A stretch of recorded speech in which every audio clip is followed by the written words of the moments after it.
اچھا، اب جو گروپ ہیں ہمارے، جو گروپ میں جو لوگ ہیں، میرا موبائل نمبر بھی ہے اس میں. تو اگر فرض کریے آپ کو مجھ سے بات کرنی ہے تو یہاں ہیں جہانزیب صاحب.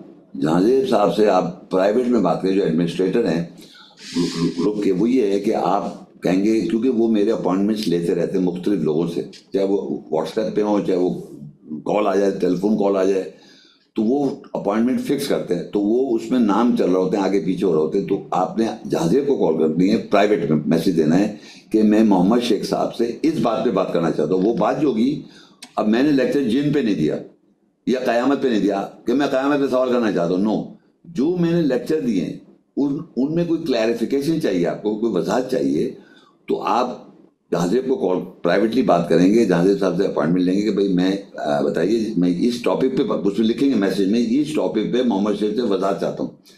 اور جہانزیب کو اگر پتا ہو، جہانزیب کہ آپ بتا دیں یہ والا لیکچر دیکھ لیں، آپ وہ وہی بتا دیں گے، اس پہ جواب دیا ہوا شیخ صاحب نے. اور اگر اس کے باوجود کہ جہانزیب کے بھی سامنے آیا وہ لیکچر میں کوئی ایسا جواب نہیں ہے، لیکچر پہ ہی سوال اٹھا ہوا ہے، تو وہ پھر مجھ سے اپوائنٹمنٹ کراتے، پھر میں بات کر لیتا ہوں. اللہ اگر آپ کنسلٹیشن کریں کسی آدمی کے ساتھ، تو یہ رول ہے قرآن کا کہ 3 ہونے چاہیے، اور چوتھا اللہ تعالیٰ ہوتا ہے. تو اگر فرض کو میاں بیوی کی کوئی بات ہے تو میں میاں بیوی ہو گئے، میں ہو گیا تیسرا، اور چوتھا قرآن کی آیت ہو گئی. تو میں کنسلٹیشن کرتا ہوں بہت عرصے سے، مجھے بہت زمانے میں کیا میں نے، لیکن کسی ایک آدمی سے نہیں کیا کہ ایک آدمی اس کی بیوی کی برائی کر رہا بیٹھا ہو، یا بیوی اپنے شوہر کے بارے میں برائی کر رہی ہے.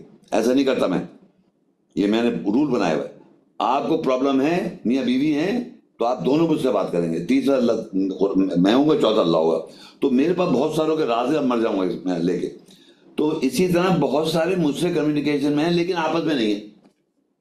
اس طرح کی بات کرنا چاہ رہا ہوں. اور یہ سمجھ لو وہ میرے ساتھ ہیں، اللہ کو میں نے گواہ بنایا ہوا ہے، اور میں اپنے ساتھ لے کے جا رہا ہوں وہ راز. یہ طریقہ کار ہوگا انشاءاللہ. اور یہ یاد رکھیں کہ میں اون نہیں کرتا کہ میں قرآن پورا سمجھے ہوں، کہ آپ اس سے سوال کریں بھائی وہ جن کون ہے، یہ قیامت کیسے آئے گی، آخرت کیسے، مجھے نہیں پتا. تو میں سچا آدمی ہوں، مجھے چیز کا پتہ، میں نے بیان کر دیا. جیسے میں نے ابھی حلال حرام پہ لیکچر نہیں دیا، لیکن سچی بات کر دی میں نے. لیکن انہیریٹنس میں نے لیکچر نہیں دیا، تو اب آپ انہیریٹ پہ سوال کر لیں. تو اس طرح کے سوالات میں وضاحت کر دوں، پبلک میں لیکچر آ جائے تو اس لیکچر سے کرنٹ مجھ سے آپ ضرور پوچھ سکتے ہیں. یہ نہیں کہ میں قرآن میں بہت چیزیں، میں صاحب سے یہ سوال کرنا چاہتا ہوں، اس پہ آپ کو اپوائنٹمنٹ نہیں ملے گا. اپوائنٹمنٹ ملے گا جو میں نے 70-60 انگلش اردو ڈبیٹ ڈسکشن جہاں سے بھی آپ نے سنا پڑھا، اور شیخ صاحب نے میں نے یہ کہا ہوا ہے، تو آپ پوچھ سکتے ہیں کہ مجھے اس ریلیٹڈ ٹو اس آیت پہ کلیریفیکیشن چاہیے. اس کلیریفیکیشن کے لیے میں اپوائنٹمنٹ بھی دیتا ہوں، بات چیت بھی کرتا ہوں، سب کچھ کرتا ہوں.